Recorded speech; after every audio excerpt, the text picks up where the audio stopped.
Computer. Okay, so today we're going to start with section in our book. It's section 4.5, and it's called a for loop. And again, you all did the code listings, so you kind of have an idea of what's going on. But walking into this, we're going to have a couple of just quick review comments. The loop control variable. Well, we know what that does. That can, oh, forgot the L. That controls the loop, right? And we gave it some kind of starting or initial value. Yeah, that's right. Then we had some kind of check going on. And then we did some sort of update. What we commonly did was add one. We saw where we would ask the user for new. We did a bunch of different things with it. And that was our loop control variable. We had a while loop. And I said, yeah, the while loop is one we can always use. And we gave a value, counter equaled 1. We said while counter is less than 11, no semicolon. We did a whole bunch of stuff, dot, dot, dot. And of course, the last thing was, in this case, we incremented. That's the only loop we would ever need. We could do everything we want with a while loop. It went 0 or more times.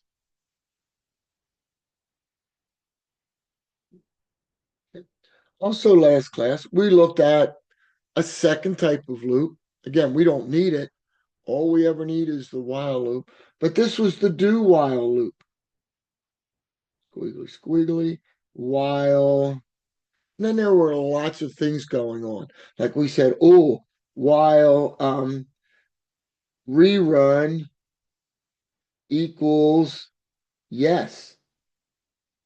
We use this as a run again option. I got a question. So do while loop is like the first of all the do happens, then after that the while loop, like the while return activates, right? Yes, Okay. yes. And this was the post check. It ran at least once. What I mean by it ran once, the body got executed at least once. And up here, we may have done something like rerun equals no to give an initial value. And then, like, the last thing may have been to ask, would you like to run again? And depending on what happened, the update was in that question. Okay, so this is a run again option. We favor that in program because there are users that like the program and want to rerun it, run it again. The run again option is something that you would add last. Like you get all of your program up and running, then you add these couple of lines around it so you can ask the user if they want to run again. So this is the big guy, the all encompassing. We can use him no matter when. Here's kind of a special case. Well, today it's this one I just mentioned. It's the for loop. And the unique thing about the for loop is we know the exact number of iterations. If I have a loop that I want to run exactly 5 times, a for loop is great. And where the for loop is also great is everything is done inside these parentheses. I get the initial value, I get the check, and I have the increment. All of these inside of those parentheses. And then there would be the body of my loop. So all that good stuff happens right there. All right, so I'm guessing after the code listings, you probably got pretty good at this. So I'm going to play a little game. How many times does this loop run? 4. Counter equals 1. Counter is less than 10. Counter plus plus. No semicolon out there. How many times does this guy run? 9. Nine. Nine. Very good. Nine. What about this one? Counter equals 10. Counter is less than 21. Counter plus plus. 2. Not two. 11. 11. So I have to use my fingers. 10, 11, 12, 13, 14, 15, 16, 17, 18, 19, No, it would be 10. 20. It is 11 times. Very good. It would run 11 times. And it looks like it might be 10, but it's actually 11. The numbers 10 to 20 would give me 11. So we can do all kind of goofy stuff in here. While counter is equal to 11, counter is greater than 1, counter minus minus. Infinite loop. Oh, I'm subtracting. Good We guess. Keep that guess for the next one. So I have 11, yes. 10, 9, 8, 7. I am counting on my fingers. 6, 5, 4, 3, 2. I got 10 times. 10 times. 11, 10, 9, 8, 7, 6, 5, 4, 3, 2. All right. Somebody stole my thunder on this one, which is awesome.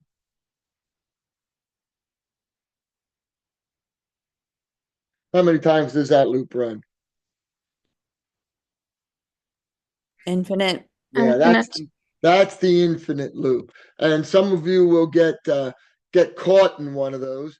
And I had somebody submit a program and they were in an infinite loop. So what I simply did was I went to their loop and in the body I put this system dot out dot println. Hi mom.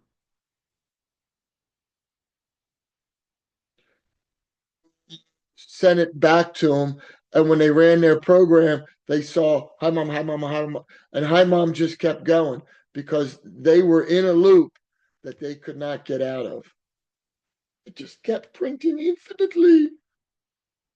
These are good just to throw this line in different places in your program to see where it is. Just one, oh, it works up to this point because that printed out. That never printed out, so it never got to that line type of deal. I don't know what you would call that, but some kind of notification whether something is wrong. For loop, this is bad. Inside your for loop, changing your counter, right? We have it right.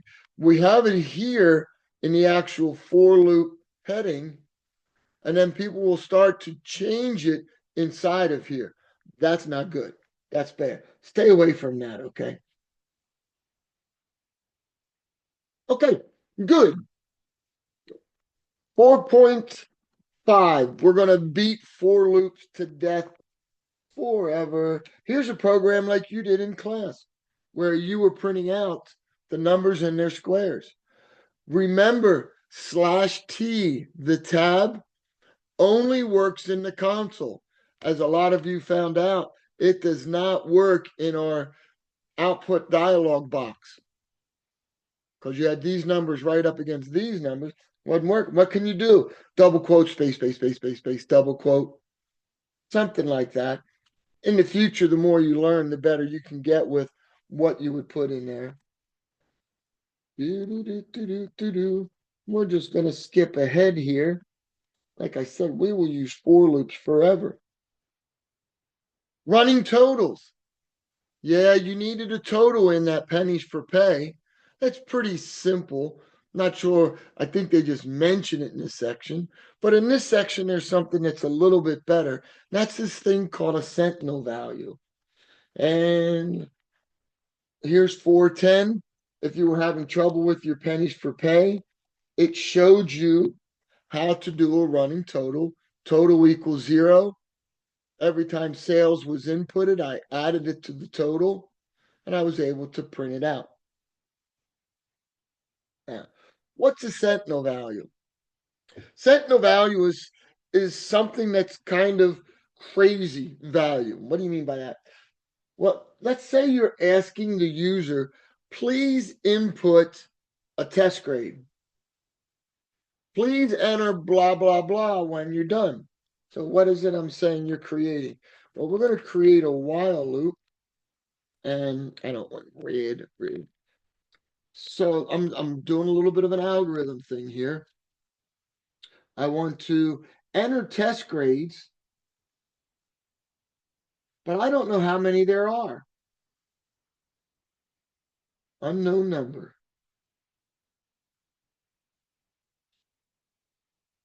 Okay. All right. So let's see. I'm going to use a loop, and because there may not be any in this program, but I'm going to use a while loop. While, and up here I'm going to say input test grade to get started.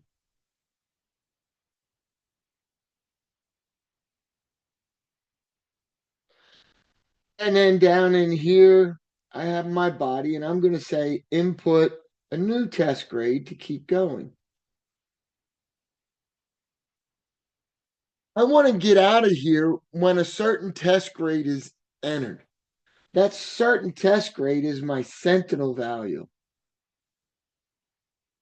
What would be a good value that isn't going to be a test grade that if they enter it, it would help me to get out of this loop? Test scores. What's a test score that probably nobody gets? -1. -1. Yeah. While test grade is not equal to -1. Do this. So get a grade, come in. It's not -1. Here we go. Give me a new test grade. If they enter -1, kicks out of the loop and moves on in the program. So that's a sentinel value. And you typed in an example. This soccer points down here, code listing 411, and that's the one that was used, -1. In the old days, we used a lot of 99999 or something, some kind of crazy number like that as well. That could be a sentinel value. It's a value that we're not going to use, but it helps me to get out of the loop. Questions? Okay, cool. Next section. 4.7 is something called a nested loop. And wow, you got right into a crazy example, but let's take a look at what we're dealing with here. What is a nested loop? Well, a nested loop is a loop inside of a loop. Now, you're going to need 2 for loops, 2 while loops, one of each, a while and a do while. So when you have a loop inside of a loop, it's this thing called a nested loop. Okay, here's an example. Later in the book, we're going to use a bunch of this, a for loop inside of a for loop. I got counter 1, counter 1, counter 1, counter 2, counter 2, counter 2. Down here, I call it row and column. Kind of reminds me of in college algebra when I used a 2-dimensional array. I had rows and columns and I could go right to locations. Yeah. All right. Let's try this for experts. I have a for loop. I have a for loop. How many times would the body of this loop, this first one, number 1, how many times would the body of this loop get executed? Come on, man. This is our first time. Well, I know. Is that 11? Will that go 11 times? Well, not this for loop, but inside of this for loop. How many times? So it's going to be 1, and then this is going to go 1, 2, 3, 4, 5. Well, so that's like this. Counter 1 gets a value of 1. Counter 2 gets a value of 1. Now I stay in this inner loop. We have an inner loop and an outer loop until it's dead. Oh, so counter 1 is still as 1. This becomes 2. This becomes 3.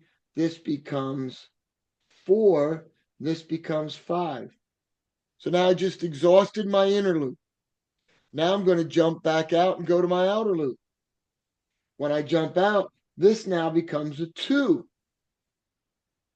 And I come in here and do again. 1, 2, a 3, a 4, and a 5. Then it would become a 3. 1 through 5. All of these would be 2.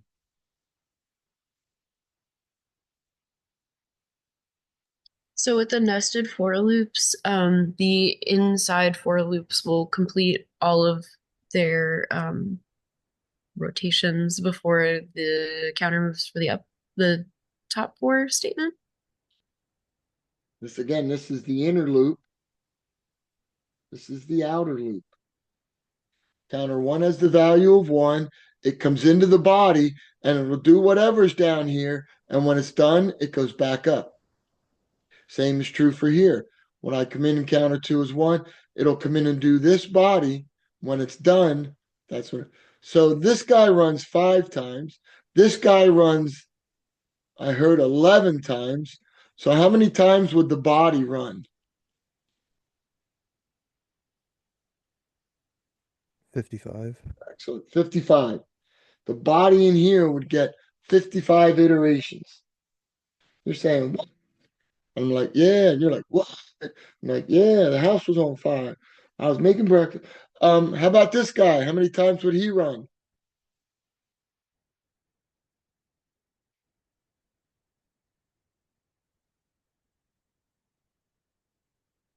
Again, I could hand trace it.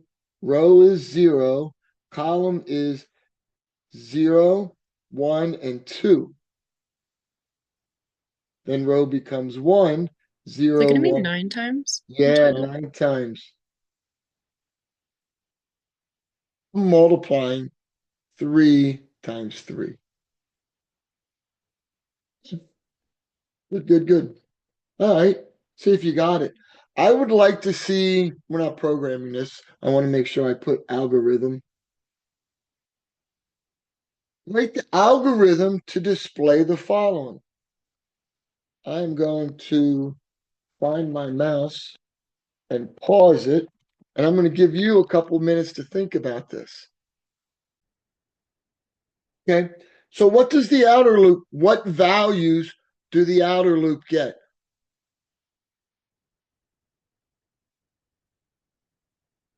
The counter starts at 1, Yeah. And where's it end? less than 5, It gets the or initial equal to 4. value of 1. Less than 5. Counter is less than 5. And we're going 1 at a time. Okay with that? I should call this counter 1. Because I'm going to use a counter 2. For counter 2, where does counter 2 start? At 2. Starts at 2 this time. Where does it start at this time? 3. And this time. 4. Okay. Perfect. What is it? How is the 2 related? How is the 3? Because these are all starting at different times.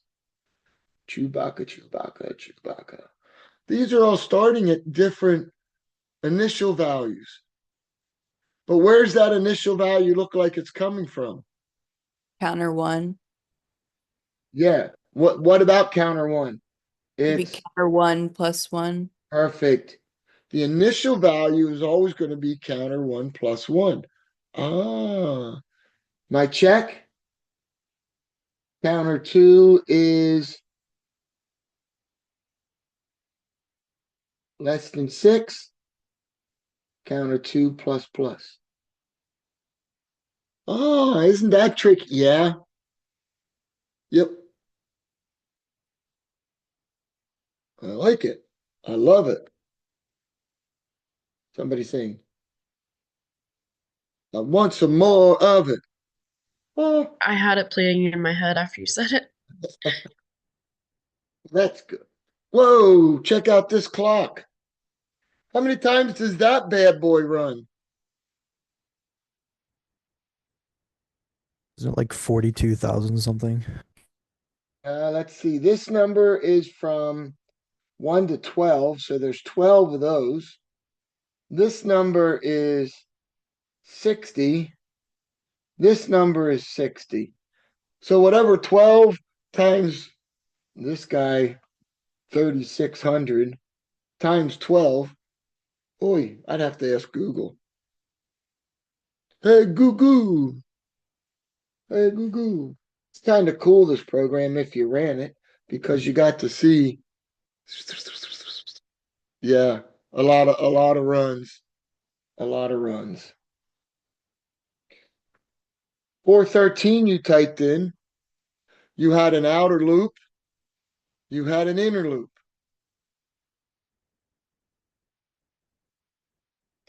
What if I did this? Makes it clear for me. An outer loop and an inner loop. Yeah, you're starting to see why I like this book. Has some pretty good examples of what we're taking a look at. Okay, next section. All of a sudden I'm caging.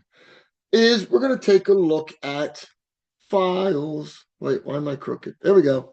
Files, an introduction to files. The world of computer science today works with big data. And if I asked you to enter 3 things, you can type in 3 things, and that's great. If I said, I need you to enter 1,000 things to work with big data, you'd be going, oh, I don't want to do that. Well, that's where the world is. And your 4.3 program is going to actually work with files. So let's take a look at what's going on. There are, in fact, 2 types of files. You see that over here. The first one is called a text file. The second one is a binary file. Binary file, you're not going to learn about until 3rd semester, 4th semester. You'll start seeing binary files and how to work with them. What are the advantages of binary files? What are the disadvantages? A text file is nice because you can actually go to Notepad and type up the data file. You can type up 4, return 5, return 6, return 9, return 11, return da da da da, and save it in any kind of text editor that you want. You can open and look at it. You can view it with that text editor. All this is great.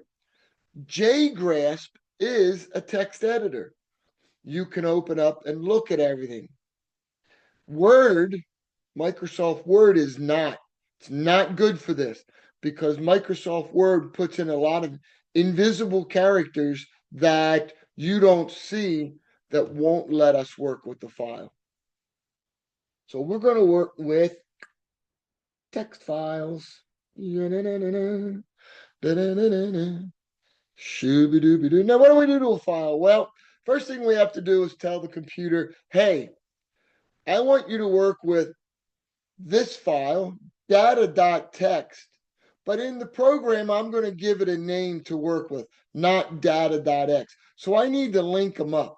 I need to open this data file and I need to link it. Some sort of link. This is what it's saved as. This is what I'm going to call it. Then from there, I can do one of 2 things. I can either read from the file or I can write to the file. And when I am done, to ensure integrity, so I don't screw anything up leaving the file open, I need to make sure that I close the file. Okay, so I have this red warning. Warning, Will Robinson. The file and the program should be saved in the same folder. If they are, I can just say data.txt in my program. If the data file is located somewhere else, I have to do this blah, blah, blah, blah, blah, blah, blah, blah, blah, blah, where the folder's at. So just a little bit of a heads up. Pew, pew, pew, pew. Put them in the same file or data area. It makes it a lot easier. Two new things. I need to use Java IO. Y'all know what IO stands for, right?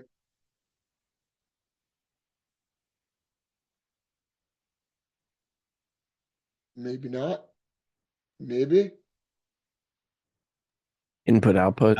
Thank you. Input output, right? Java IO. This is something that's called an exception handler. When we're working with files, we have to use this exception handler. Today in CPS 162, I'm going to be talking about how to handle exceptions. All you need to know is you need to make sure this line is included. And when we look at one of the code listings, point out the location. That has to be included. I want to write to a file. Let's see, I'm looking at code listing 417. Somebody sent something in and said program didn't work. It didn't have a data file. And again, you can just go right to Notepad, type it up, save it as data.txt. Okay, so let's see. File writer. First thing, make sure I have this.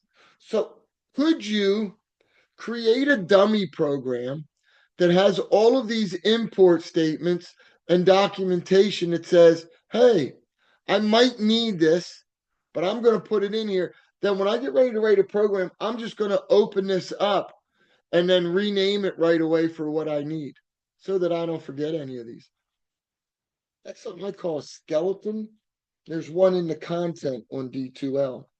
Well, let's see what's going on. What's going on? I think I'm Marvin Gaye. Turn this way.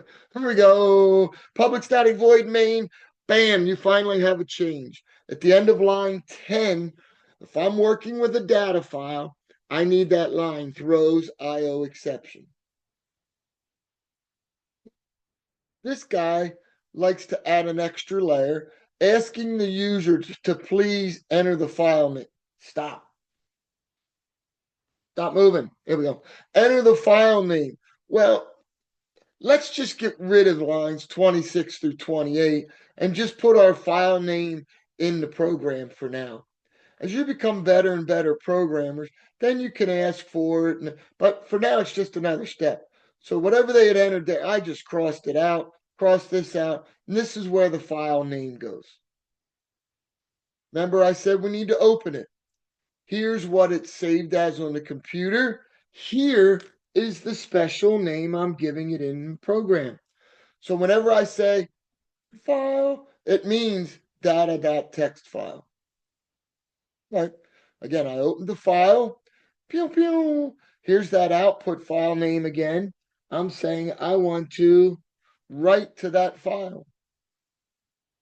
Step 3, close the file. And if you went and opened this up, you should see all of your friends written in there. Some of you might not have any, and that's okay. We're all friends here. Hopefully somebody's smiling. No happy emojis, no check emojis, none of that stuff. But if you entered what they entered in the demo, you would see Joe, Oros, Greg, Kirk, and Renee. Questions on writing to a file. And as I had in my notes, as I had in my notes, and I'm driving myself crazy right now, writing to a file, again, I called it output file. I could have called it anything I wanted to. Could have called it Bob, Bob, Bob. Same is going to happen when reading from a file. This time, I need to link it up.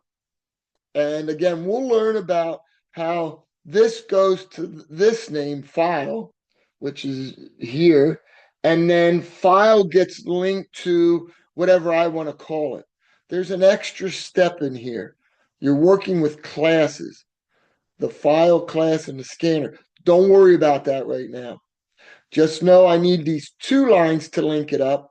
Up here, I only needed one line to link it up. All right. Now I want to read something in. I read in the next line. Stored in line. Close the file. I can read in lines. I could read in integers. I could read in doubles. I can mix all kinds of things up.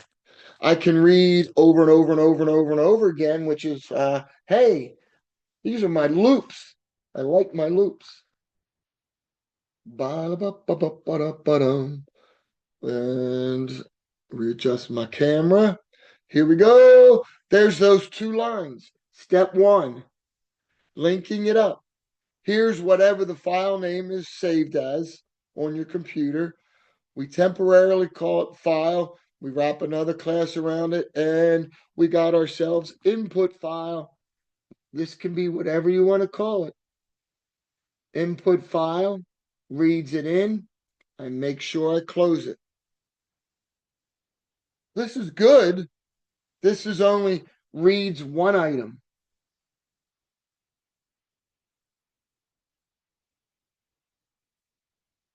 Bam, Joe, my best bud Joe. Joe.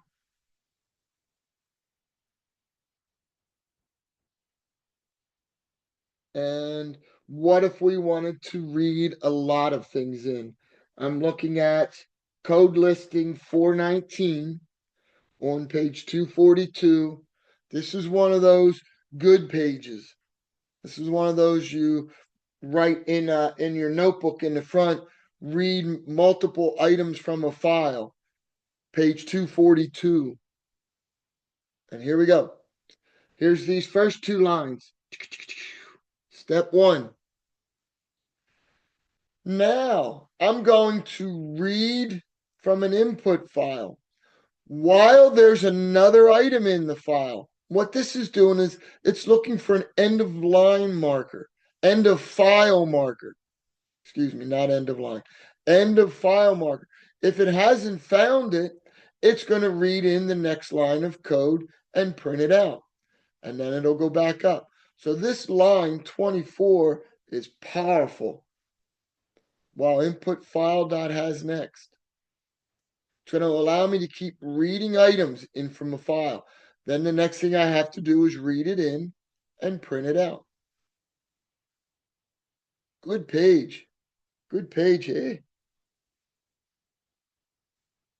There's our flowchart layout again. Yeah. Cool. Another example. While we're here, let's see, there's those two lines for input to get me linked up. Here's my loop that's going to keep running as long as input file has another item. Then I get ready and read it in. That's this line. I add it to my sum. That's my accumulator again. We mentioned that a little while ago. Finally, I'm going to close the file. Instead of strings, I'm reading doubles. I'm adding them to an accumulator. Heck, if I knew how many there were, I'd come out of here. I could even find the average. Right? I may need to, if I wanted to, I could put in counter equals 0. And when I come in here, counter plus plus every time I get one. And then down here, the average would be sum divided by counter. Well, how about that? A counter and an accumulator. All right, let me check my notes. Let me check my notes. Hey, any questions on files? Any questions on files?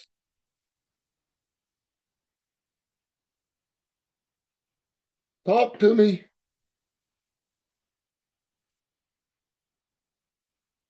Okay, something that a lot of you already read ahead because you started doing for, oh, not yet. Thank you, Sarah. I'm glad somebody's out there. That you some of you read ahead and learned how to do random numbers. This is for the program that's due tomorrow. So hopefully you have it at least started. And then, like I said, 4.3, which is due next Sunday before spring break starts, is going to deal with files. Random numbers. Let me see. That's intro to file paperwork. Boom.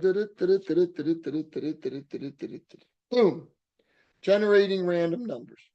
In a minute, we're going to take a look at code listing 423, but here's what we're looking at. Okay. Look, there's another import statement. Seems like everything I learn about starts with an import statement. Okay. That's up in line 2 of this code listing. Line 24, I create, and again, I'm going to use the technical terms. We're starting to get close to an object from the random class. You might be going, yeah, I still don't know what that means, but you're going to start hearing me say it over and over and over. So I create an object and I call it whatever I want. In this case, I'm calling it random numbers. I could call it rand if I wanted to. Just the name I gave it. Now, I'm going to get ready, and in this demonstration program, I say random numbers dot next int 100. What numbers is that giving me? Random numbers next int 100. What numbers does that give me?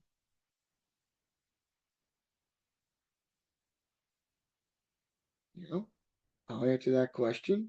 0 to 99. It gives me the first 100 numbers, but it starts at 0. So I'm getting a number from 0 to 99. I'm getting a number from 0 to 99. So this So guy when we're right using this function, the number that is in the parentheses there will never technically be, or would never be in the data that it would produce. correct. Correct. I I like had the way you another said question that. about import statements as well. Go ahead. With especially this and us using dialog box in our programs, would we make 2 import statements for both the random and the dialog box? Yes. Take a gander down in chapter, I think 12 or something. After you start seeing 15 import statements, you get to see a lot of them. Got it. Okay, so it's not like an isolated one, Nope, a program nope. only has We're one going to see kind of more thing. and more and more import statements. Okay. All right. So this 100 gave me the numbers from 0 to 99. This basically tells me how many numbers there are. There's 100 numbers from 0 to 99. What if I wanted the numbers from 1 to 100? What could I do here? Would you put 101 in the parentheses? That would give me the numbers 0. So the response was put 101. That's going to give me the numbers from 0 to 100. It's going to give me 100, the first 101 numbers.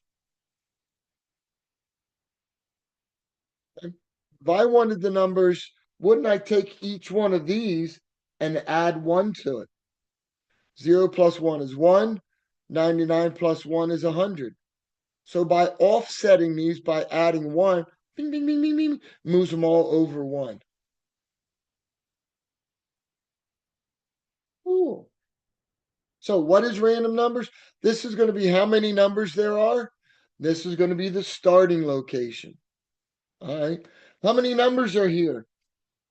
If I wanted the random numbers 1 to 6, how many numbers are there? Again, don't be afraid to use your fingers. 6. 6. So if I put a 6 in here, that's going to give me the numbers 0 to 5. I would like to add 1. So this is going to go random number 3 plus 1, 4. Random number 0 plus 1, 1. But by doing this, I'm going to get the numbers 1 to 6.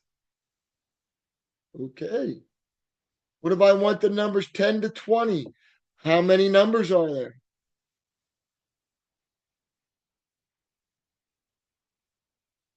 Use your fingers. I think second half of the semester, I'm just going to start calling names like I would in a regular classroom. How many numbers? Is it 11? 10. Is 11. It is 11. 10, 11, 12, 13, 14, 15, 16, 17, 18, 19, 20. There are 11 numbers, but this gives me the numbers 0 to 10. What do I want to add? Where's my first number? 10. 10. I'm going to add 10. Again, this gave me the numbers 0 to 10, and I wanted to add 10 to get the numbers 10 to 20. When I 11. first saw that second line, would you be able to multiply to make increments? So if you wanted 10, 20, 30, you could do, your up to 10 times 10. Sure. You can do it. Once this is generated, you can do whatever you want to with this number. Got it. You could add, you could subtract, you could multiply. All right, last one.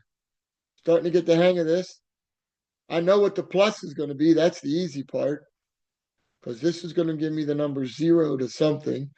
I want to plus 23, 23, 24, 25.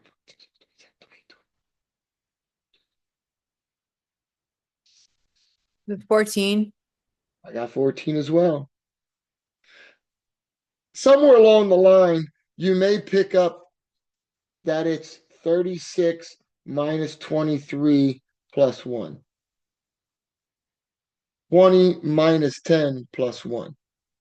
So there's a displacer to figure out how many numbers there are. Okay. Let's take a look at the one in here. Oh, here we go. Here's two import statements. This one's getting ready for the scanner class. Scanner class. What's the scanner class? Oh, yeah, that was for input from the console. Yeah, okay. Here's random for the random class. Pew, pew.